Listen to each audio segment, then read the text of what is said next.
Good morning all students. I am Monika Nama. आज हम B Ed second year का पेपर है 4th compulsory guidance counselling unit आपकी थर्ड है विशिष्ट अधिगमकर्ताओं हेतु निर्देशन उपकरण और प्रविधियां। टॉपिक है प्रतिभाशाली बालकों की शिक्षा। हमने प्रतिभाशाली बालकों का अर्थ पढ़ा, विशेषताएं पढ़ी, परिभाषा पढ़ी, साथ में समस्याएं पढ़ी, पहचान पढ़ी। आज हम प्रतिभाशाली बालकों की शिक्षा के बारे में पढ़ेंगे कि प्रतिभाशाली बालकों की शिक्षा कैसी होनी चाहिए।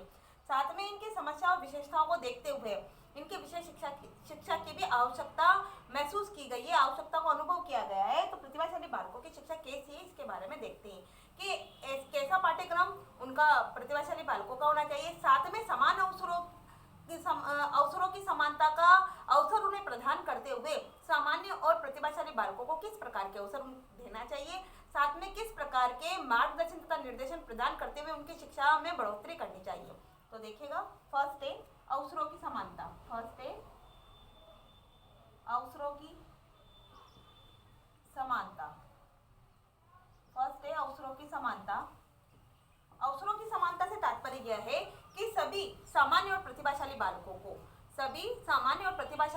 को सीखने के समान अवसर प्रदान करने चाहिए। सभी एक अध्यापक के द्वारा विद्यालय के कक्ष में शिक्षण कार्य करवाते समय एक सभी सामान्य और प्रतिभाशाली बालकों को सीखने के समान अवसर प्रदान किए जाएं, जिससे यह होगा कि सभी बालकों को जो सामान्य हैं और जो विशिष्ट हैं, सभी सामान्य और प्रतिभाशाली बालकों को अपनी अपनी प्रतिभा के विकास के लिए, अपनी अपनी प्रतिभा को निखारने के लिए, अपनी अपनी प्रतिभा का प्रदर्शन करने के लिए उनको पूरी स्वतंत्रता मिल सके। और समान अवसरों की समानता के कारण जो सामान्य बालक हैं या प्रतिभाशाली बालक से कम इंटेलिजेंट है, उनके मन में हीन भावना ना आए, इसके लिए अवसरों की समानता उनको शिक्षा में प्रदान करनी चाहिए। सेकंड है त्रि उन्नति नहीं।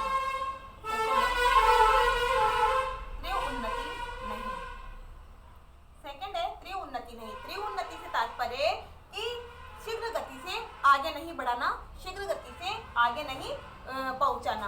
तो प्रतिभाशाली बालकों की शैक्षिक उन्नति के लिए, यानी कि प्रतिभाशाली बालकों की शिक्षा में उन्नति हो और प्रतिभा होने के कारण, यानी कि बहुत ज्यादा इंटेलिजेंट होने के कारण अभिभावक ये करते हैं कि बालक को एक कक्षा से दूसरी कक्षा में आगे बढ़ा देते हैं। तो ऐसे अभिभावकों को प्रतिभाशाली बालकों को आगे नहीं बढ़ाना चाहिए, बल्कि प्रतिभाशाली बालकों की शैक्षिक उन्नति के लिए समय से पहले शीघ्रता से एक कक्षा से दूसरी कक्षा में आगे नहीं बढ़ाना चाहिए। उनको आगे बढ़ाना कोई बुद्धिमत्तापूर्ण कार्य नहीं है। क्योंकि ऐसा करने से प्रतिभाशाली बालकों के मन में तथा नई कक्षा के बालकों में, यानी कि जो एक कक्षा से दूसरी कक्षा में आगे बढ़ चुके हैं वो प्रतिभाशाली बालक तथा नई कक्षा में जो बालक हैं उनमें शारीरिक सामाजिक और मानसिक परिपक्वता में अंतर बढ़ जाता है। अंतर बढ़ने का कारण यह है क्योंकि उनसे कम उम्र का बालक, उनसे पिछड़ी हुई कक्षा का बालक या उनसे कम उम्र का प्रतिभाशाली बालक जब नई कक्षा में उनकी कक्षा में आता है और कम उम्र होने के कारण उस कक्षा के जो बालक हैं, चाहे वो सामान्य हो चाहे वो विशिष्ट हो, उस कक्षा के बालकों में शारीरिक, मानसिक और सामाजिक परिपक्वता में अंतर बढ़ जाता है। और अंतर आने के कारण ही, यानी कि अंतर होने के कारण ही प्रतिभाशाली बालकों का सामाजिक समायोजन नहीं हो पाता है, यानी कि वो उनसे हीन भावना करने लगते हैं और सामाजिक समायोजन नहीं होने के कारण त्रि उन्नति उस बालक की नहीं हो पाती। इसलिए प्रतिभाशाली बालकों की शिक्षा में प्रतिभाशाली बालकों को आगे एक कक्षा से दूसरी कक्षा में आगे नहीं बढ़ाना चाहिए। नेक्स्ट है थर्ड है पाठ्यक्रम में समृद्धि। थर्ड है पाठ्यक्रम में समृद्धि। पाठ्यक्रम में समृद्धि से तात्पर्य यह है कि प्रतिभाशाली बालक किसी भी कार्य को शीघ्रता से करते हैं, किसी भी कार्य को समझने के लिए वो सामान्य बालकों से कम समय लेते हैं। तो जो प्रतिभाशाली बालक हैं वो किसी भी कार्य को जो कक्षा शिक्षण में करवाया जा रहा है उस कार्य को सामान्य बालक से कम समय लेकर उस कार्य को पूर्ण तरीके से कर देते हैं। ऐसे बालकों की शिक्षा तथा पाठ्यक्रम समृद्ध होना चाहिए।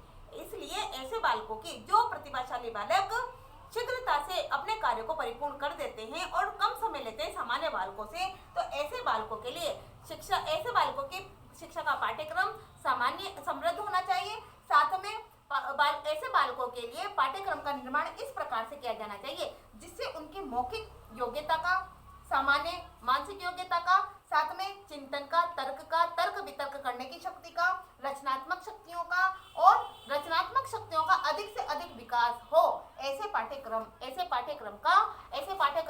होना चाहिए। और ऐसा समृद्ध पाठ्यक्रम प्रतिभाशाली बालकों का होना चाहिए जिसमें तर्क वितर्क करने, साथ में रचनात्मक कार्यों को करने और मानसिक योग्यता का विकास करने, सामान्य तर्क बुद्धि का विकास करने आदि से समृद्ध पाठ्यक्रम उनके लिए होना चाहिए। नेक्स्ट है फोर्थ, असामाजिक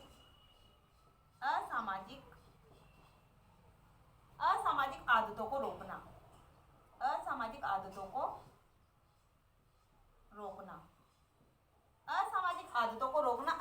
आदतों को रोकने से तात्पर्य यह है कि यदि प्रतिभाशाली बालकों की सृजनात्मक क्षमता का प्रयोग सही तरीके से नहीं किया गया, यदि प्रतिभाशाली बालकों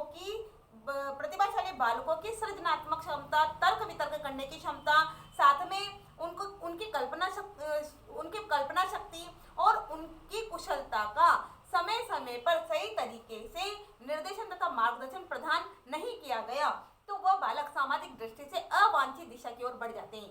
सामाजिक दृष्टि से वो बालक गलत दिशा की ओर, गलत समूहों में चले जाते हैं, गलत दिशा की ओर बढ़ जाते हैं, और गलत दिशा की ओर बढ़ने से वो बुरी सामाजिक आदतों के शिकार हो जाते हैं। इसलिए प्रतिभाशाली बालकों की बुरी सामाजिक आदतों को रोकने के लिए, असामाजिक आदतों को रोकने के लिए शिक्षा अनिवार्य है, और शिक्षा में भी उनको निर्देशन तथा मार्गदर्शन देना अनिवार्य है। ये आपके 4 पॉइंट कंप्लीट हुए। नेक्स्ट हम 4 पॉइंट और पढ़ेंगे। नमस्कार एंड धन्यवाद।